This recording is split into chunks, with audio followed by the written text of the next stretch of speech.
Hola a todos y bienvenidos al canal del blog derechoromano.es. A continuación voy a proceder a la lectura de nuestro artículo sobre la ley de las 12 tablas. Las 12 tablas son el cuerpo normativo más conocido y probablemente el más importante del derecho de la antigua Roma. Vamos a analizar a continuación su elaboración, la influencia en ella del mundo griego y el contenido brevemente de cada una de sus 12 tablas. La elaboración de las 12 tablas. La elaboración de las 12 tablas se produjo hacia mediados del siglo V a.C., cuando el Senado republicano decidió enviar una comisión de 3 magistrados a Atenas para conocer la legislación del gobernante griego Solón, inspirada por el principio de igualdad ante la ley. A la vuelta de esta comisión, el Senado decidió constituir otra comisión integrada por 10 magistrados patricios y presidida por un cónsul para la elaboración de la ley. El trabajo de la comisión duró un año, elaborándose las 10 primeras tablas en el año 451 a.C.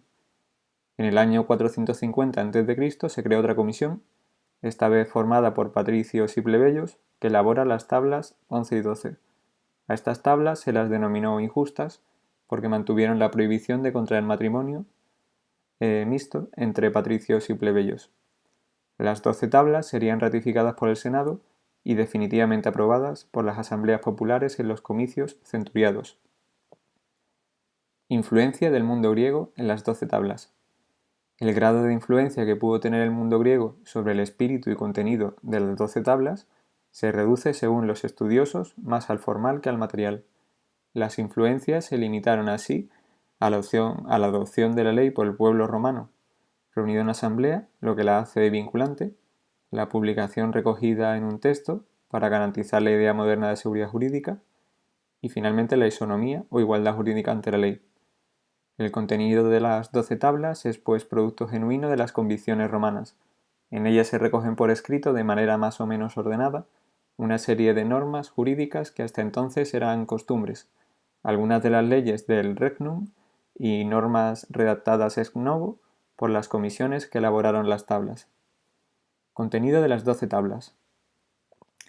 Aunque no se sabe con certeza el contenido exacto que tuvieron las 12 tablas, debido a las referencias que hay hacia ellas en la historiografía romana, se puede decir que contendrían lo siguiente.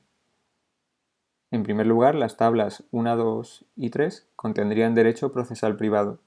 El procedimiento que regulan es el de las acciones de la ley, acciones judiciales que en virtud de la ley de las 12 tablas podrían ejercer los ciudadanos romanos para la defensa de sus derechos. El proceso se caracterizaba por su excesivo formalismo, las partes debían pronunciar determinadas palabras, a veces muy complicadas, obligatoriamente si querían tener posibilidades de ganar el litigio o debían realizar además ritos. Detrás de este formalismo estaba la impronta religiosa. El pretor era el magistrado que presidía el proceso, encauzándolo y fijando la controversia, pero el juez, árbitro privado, que dictaba sentencia era un ciudadano elegido de común acuerdo por las partes. La ejecución de la sentencia condenatoria de un deudor se regulaba muy detalladamente, aunque resulta morbosa por ser personal y cruel, es fruto del consenso que tuvo la elaboración de las 12 tablas por parte de patricios y plebeyos. Como los deudores solían ser los plebeyos, esta regulación constituía un principio de seguridad jurídica, el plebeyo podía saber lo que le esperaba en el caso de ser insolvente. Por su parte, las tablas número 4 y 5 contendrían derecho de familia y sucesiones. Regulan normas relativas a la tutela de menores de edad no sujetos a patria potestad al haber fallecido su padre, o normas relativas a la curatela, para administrar los bienes de aquellas personas pródigos, enfermos mentales o discapacitados. También habría normas para tutelar a las mujeres solteras una vez fallecido el padre. De ellas serían cargo familiares próximos. En estas tablas por primera vez se limita legalmente el poder absoluto del pater familia sobre su familia. En relación con la mujer se estableció el divorcio a favor a la mujer. La mujer se divorciaba ausentándose durante 3 días del domicilio conyugal con ese propósito. En relación con los hijos, el paterfamilias perdía la patria potestad de sus hijos si los explotaba comercialmente en 3 ocasiones, ya que el hijo quedaba emancipado. En materia de sucesiones se da preferencia a la sucesión testada en relación con la intestada. Si la sucesión era intestada, la ley establecía como primeros herederos a los herederos sui de derecho propio, esto es a los hijos, y a la mujer como una hija más. Si no había herederos sui, heredaba el agnado más próximo al fallecido. Aquellos parientes que estuvieron sujetos con el fallecido a la potestad de un ascendiente común. Si tampoco existían herederos agnados, heredaban los gentiles, aquellas personas con el mismo gentilicio o apellido que derivaban de la misma gens que el fallecido. Las tablas sexta y séptima contendrían negocios jurídicos de la época, serían derechos de obligaciones y derechos reales. Regulan el negocio jurídico del nexum, en la que el deudor asume la obligación de hacer la prestación al acreedor. En caso de incumplir, quedaría sometido a la potestad del acreedor sin necesidad de sentencia judicial. El nexum fue derogado por la ley Poeteliae Papiliae. También regulan la stipulatio o sponsi, en la que el deudor asume la obligación de hacer la prestación al acreedor y en caso de incumplimiento el acreedor podía ejercitar una acción judicial para obtener una sentencia tras el juicio. En el campo de los derechos reales se regularían la emancipatio y la injure cessio, negocios jurídicos que hacían posible la transmisión de la propiedad de la res mancipi, medios de producción, capital, trabajo. Dentro de trabajo tenemos las fincas, edificios, esclavos, animales de tiro y carga, etc. Estos negocios estaban rodeados de solemnidades. El mero contrato de compraventa no bastaba para transmitir la propiedad de cosas importantes, por lo que había que realizar uno de estos dos negocios para que la propiedad se transmitiera de modo pleno. La emancipatio consistía en realizar el negocio jurídico ante un libri pens, el que portaba la balanza, y 5 testigos, ciudadanos romanos varones y mayores de edad. La injure cessio se realizaba ante el pretor, que actuaba como el actual notario, dando fe pública del negocio.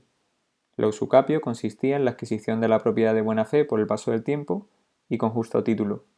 2 años para bienes inmuebles, 1 año para bienes muebles. En la tabla séptima además se contendrían normas relativas a relaciones de vecindad entre fincas colindantes.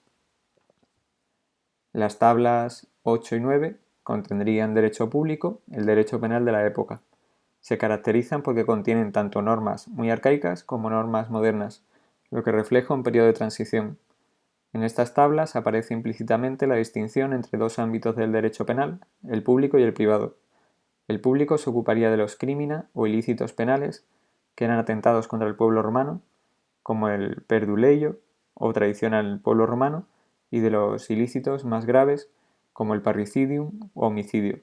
Los crimina eran perseguibles de oficio y sancionados con la pena capital o, en su caso, el exilio. El privado se ocuparía de los delicta, ilícitos privados, de menor gravedad y de persecución a instancia de la víctima o de sus familiares.